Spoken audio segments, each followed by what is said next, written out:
திருச்சியில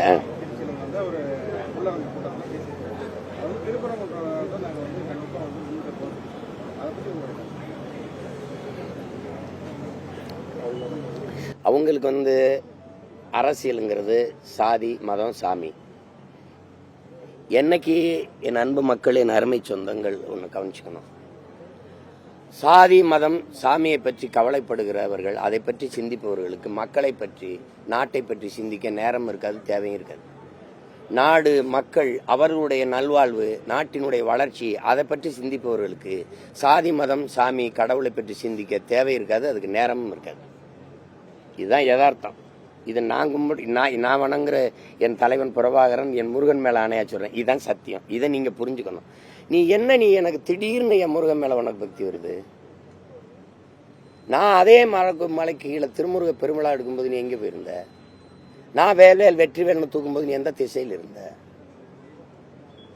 இத்தனை ஆண்டுகள் இல்லாத திடீர்னு என் முருகன் மேல உனக்கு பக்தி வர காரணம் சொல்லு. ஏன் நீ போன ஆண்டு திருப்பரங்குன்றத்துல அதே மலை இருந்துச்சுல, அதே சுடரேற்ற தூண் இருந்துச்சுல, போன வருஷம் என்ன தீபம் இல்லையா, இல்ல தீக்குச்சி இல்லையா, இல்ல எண்ணெய் இல்லையா? 2 மாசத்துல தேர்தல் வருதுன்னா உனக்கு சேட்டை.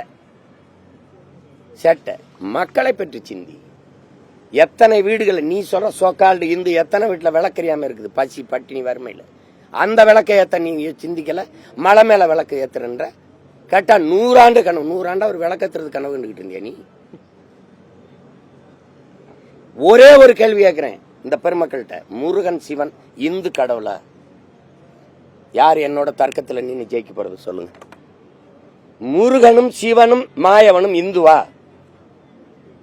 உங்க பெருமாளே சொல்லுவோம். உங்க கிருஷ்ணரை இந்துவா சொல்லு. நீ கடவுளை மதம் மாத்தி வச்சுக்கிட்ட. முருகன் இந்துவா? அது முருகனுக்கு தெரியுமா? யாராவது சொல்லுங்க. முருகன் இந்து கடவுளா சைவ கடவுளா? திடீர்னு தேர்தல் வரும்போது எல்லாருக்கும் உங்களுக்கு பாசம் வருது முருகன் மேல. இந்த கோயிலுக்குள்ள நடக்கிற திருட்டை கண்டுபிடிச்சு சொல்ல. அறநிலைத்துறையெல்லாம் ரொம்ப நேர்மையா நடக்குதா? ஒரு ஊழலும் நடக்கல, ஒன்னும் நடக்கல. சொல்லுங்க. கோயில் இடங்கள்ல கடைகளுக்கு வீடுகளுக்கு எல்லாம் வாடகை விட்டு இருந்தான். அதை 10,000 ரூபாய் 1 லட்சம் ரூபாய் ஏத்திருக்காரு ஐயா சேகர் பாபு. அதை கேட்க உனக்கு துணிவு இருக்கா? ஏன் இப்படி திடீர்னு ஏத்தனேன்னு எதை கேட்பிய? பக்கத்தில் இருக்க மலையை வெட்டி கல்குவாரி நீ ஏத்துறான, அந்த மலையை பத்தி கவலைப்பட நீ வரல. இந்த மலையில தான் முருகன் இருக்கானா? குன்று இருக்க இடமெல்லாம் குமரன் இருக்கிறான்னா இந்த திருப்பரங்குன்றத்துல இருக்கானா?